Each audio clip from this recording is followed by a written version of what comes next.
The movie's narrative begins with Florence Green, a woman who opens up to the narrator about her life's journey. Florence's passion for reading is insatiable, and she confesses that she enjoys taking long walks as soon as she finishes a book. One day, amidst the sprawling grasslands and overlooking the vast ocean, an older gentleman stops to observe her. Through years blurred by walking, reading, and the mourning of her husband's passing, Florence nurtures a budding aspiration to establish a bookshop. Gathering her resolve, she visits the bank to secure a loan for her dream. However, the bank's response is less than encouraging. They explain that launching such an endeavor requires various complex components. Despite the challenges, Florence's determination to procure the old house, a suitable location, remains unwavering. The banker offers an alternate perspective, highlighting the many competing interests for the old house. Yet Florence staunchly refuses to sell, driven by her observation that nobody else seems to care enough to repurpose the place. Florence passionately argues that the best option for the old house is to transform it into a haven for books. The narrator then delves into the portrait of the small town where Florence resides, characterized by its unpredictable weather patterns. Undeterred by these factors, Florence is resolute in pursuing her dream, unwavering against any opposition.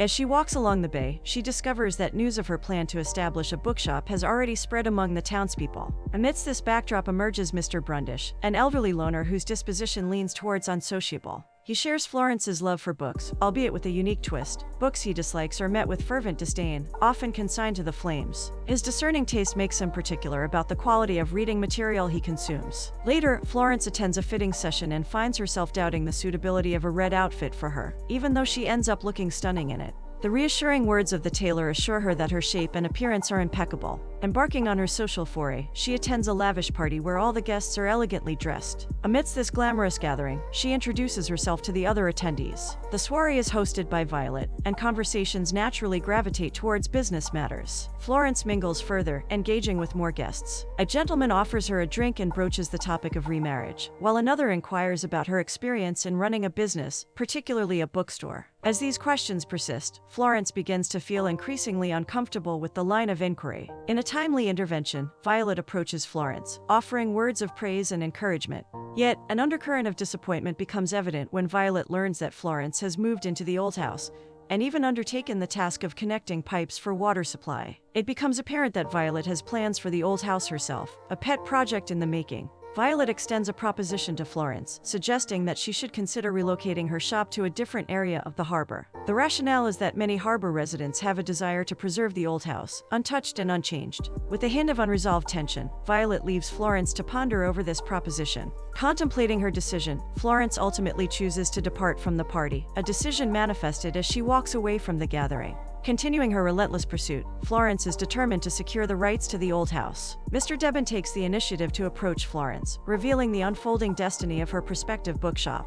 He details the conversation he had with Violet, wherein Florence's firm stance on retaining the old house was shared. In response, Florence suggests an alternative solution to Violet, offering different premises for the proposed art center. Despite the challenges she faces, Florence clings to a belief that humans are neither solely exterminators nor exterminated, a perspective that can be quite demanding to maintain. Fueled by this perspective, she takes a brave step to confront the man from the party, the one Violet has proposed to manage the old house. Her determination shines through her impassioned words as she steadfastly asserts her unwillingness to yield. Seeking resolution, Florence turns to Mr. Thornton to address the ongoing matters. However, rumors are swirling about Florence potentially relinquishing the old house. Undeterred, she impresses upon Mr. Thornton the urgency of ensuring a seamless opening for her bookshop, leaving no room for delays. With her points firmly conveyed, Florence leaves, leaving Mr. Thornton in a state of astonishment as she departs. Taking matters into her own hands, Florence begins to order books, particularly classics, in preparation for her bookstore. The old house becomes the canvas for her ambitions,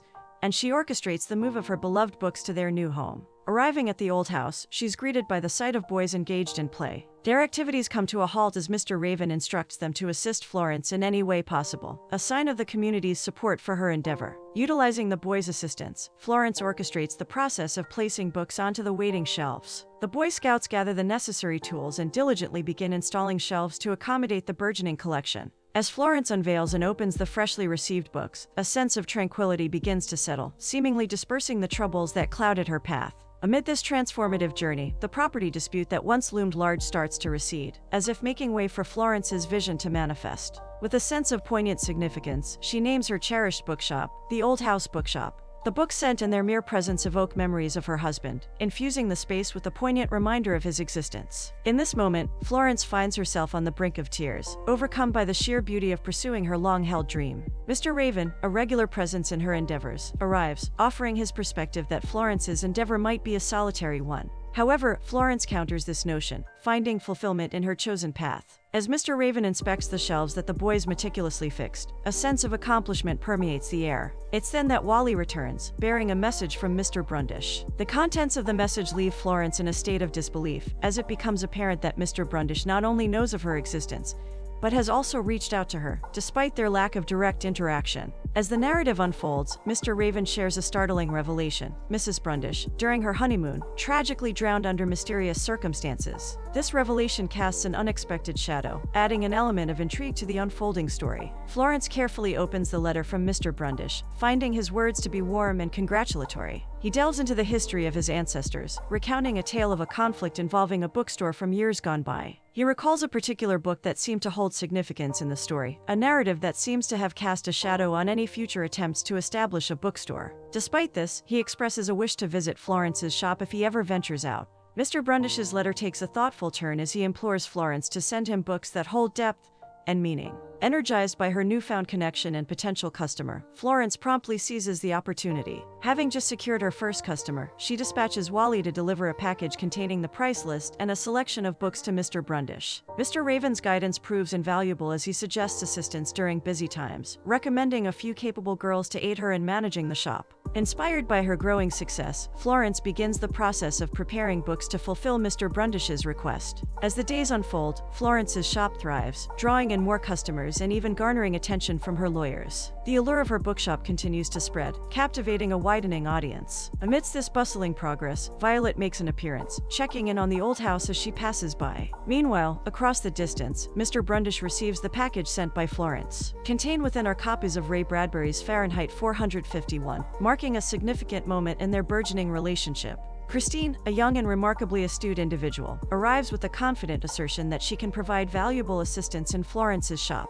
However, Florence voices reservations, pointing out that Christine's youth and apparent lack of physical strength might pose challenges. Undeterred, Christine counters, emphasizing her suitability for the role, and even negotiating her work schedule and compensation terms. During their conversation, Christine inquires about Florence's family life, specifically asking if she has children. In response, Christine makes a comment about how life can seemingly pass by for women who don't have children. Their exchange shifts when Christine stumbles upon a mix of explicit and non-explicit postcards, leading to shared laughter and camaraderie between them. Florence takes the initiative to begin a conversation with Mrs. Griping, Christine's mother, to discuss the possibility of Christine's employment.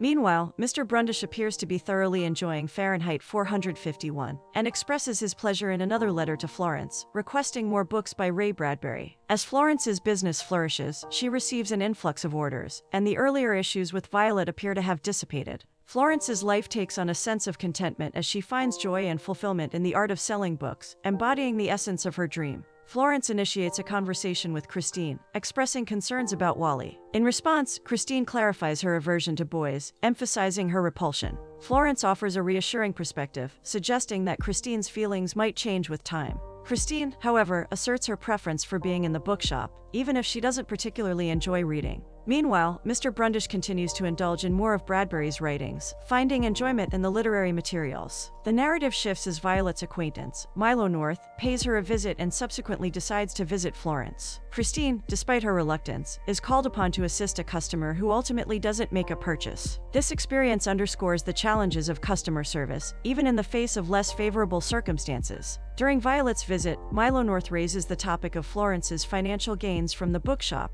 intriguing Violet. In an unexpected turn, Milo lends Florence a copy of Vladimir Nabokov's Lolita, hinting at its potential to drive sales due to its controversial nature. Florence, however, hesitates, as she wants to ensure the content aligns with her shop's values. Milo's departure is punctuated with playful exchanges, particularly with Christine. As the story unfolds, these interactions add layers to Florence's journey as she navigates the nuances of her bookshop's growth and the dynamics of her relationships. As night settles in, Florence and Christine engage in a conversation about Florence's adventurous grandfather, a seasoned traveler. Their dialogue turns to a Chinese tray, and they share a moment over a cup of tea. Florence extends an offer to assist Christine with her homework, but Christine declines, revealing a greater interest in subjects like geography and mathematics over literature. In a candid moment, Christine also expresses her aversion to Milo. Undeterred by Christine's lack of interest in reading, Florence suggests a book to her. An intriguing negotiation ensues, with Christine agreeing to read the book in exchange for the Chinese tray. The storyline shifts as Florence delves into reading Lolita, a book that keeps her awake at night. Impelled by its controversial nature, she composes a letter to Mr. Brundish, sending him the book and soliciting his critique. She seeks his guidance on whether she should offer the book in her shop, given its potentially contentious content. In the bookshop's ambience, Florence and Christine share playful interactions, almost akin to horseplay. Their camaraderie transitions into a shared reading session, where Christine discovers unexpected joy in the act of reading. Florence's role seems to evolve into a maternal figure for Christine, fostering a nurturing bond between them. Amid their routines, Christine's mother enters the shop, initially appearing troublesome but revealing a different side. She brings a message from Mr. Brundish inviting Florence for tea at the Holt house on Sunday. As Mrs. Jipping departs, she playfully remarks about the possibility of Mr. Brundish's fruitcake deliveries becoming a regular occurrence, adding a touch of lightheartedness to the situation. Due to the small size of the coastal town, rumors quickly circulate, including whispers about Florence's upcoming tea with Mr. Brundish. A concerned local woman approaches Florence, suggesting that Violet and North might not react positively to Florence's invitation to the Holt house. They've reportedly never been extended an invitation by Mr. Brundish since the passing of his wife. Florence is quick to clarify the nature of her relationship with Mr. Brundish, explaining that their interactions revolve around business advice and book exchanges. As the day of the tea arrives, Florence makes a conscious choice in her attire, initially opting for a deep maroon dress, which she later decides to replace with a more appropriate floral one. Dressed for the occasion, she proceeds to the Holt house. Upon her arrival, Edmund Brundish warmly welcomes Florence into the dining room. In a display of camaraderie, Florence assists in setting up the table, as Mr. Brundish seems to lack domestic help. The conversation begins with Mr. Brundish sharing his own thoughts on the book Florence sent him. He acknowledges the pervasive rumors about him and his deceased wife that have circulated around town. Mr. Brundish unveils an astonishing revelation. Mrs. Brundish did not drown. In fact, she's alive and well in London, and they had already separated before her supposed demise. The abandoned state of the Holt house has allowed the townspeople to weave a narrative of a mourning widower, when in reality, Mr. Brundish's circumstances are quite different. He expresses gratitude to Florence for her discernment in not including books he wouldn't enjoy in her selection. He recognizes her ability to curate books that are likely to resonate with different individuals, showcasing her understanding of her customers' preferences. As their conversation unfolds, the topic shifts to Violet, and Mr. Brundish provides a cautionary perspective. He informs Florence that Violet is a highly ambitious individual who might stop at nothing to undermine and eliminate her bookshop's success. Mr. Brundish queries Florence about her potential fears, considering Violet's influence and power. However, Florence remains resolute and unperturbed by the warning. Returning to the primary purpose of her visit, Florence delves into the matter concerning the Lolita book. She expresses her intention to acquire multiple copies and sell them in Harborough, despite the potential risks associated with such a decision. Seeking Mr. Brundish's counsel, she shows her dilemma. Mr. Brundish acknowledges the book's merit but suggests that its content might be challenging for some to comprehend. Nevertheless, he encourages Florence to go ahead with her plan, supporting her endeavor. A touching moment arises as Florence serves bundt cake to Edmund, revealing a certain fondness he seems to hold for her. The discussion continues, with Mr. Brundish offering praises and extending assistance to Florence. He reflects on how she has kindled something within him, fostering a belief in intangible concepts. The tea time shared between Florence and Mr. Brundish proves to be a delightful and enriching experience. Their connection deepens as they discuss a variety of topics, and Mr. Brundish's growing appreciation for Florence becomes evident.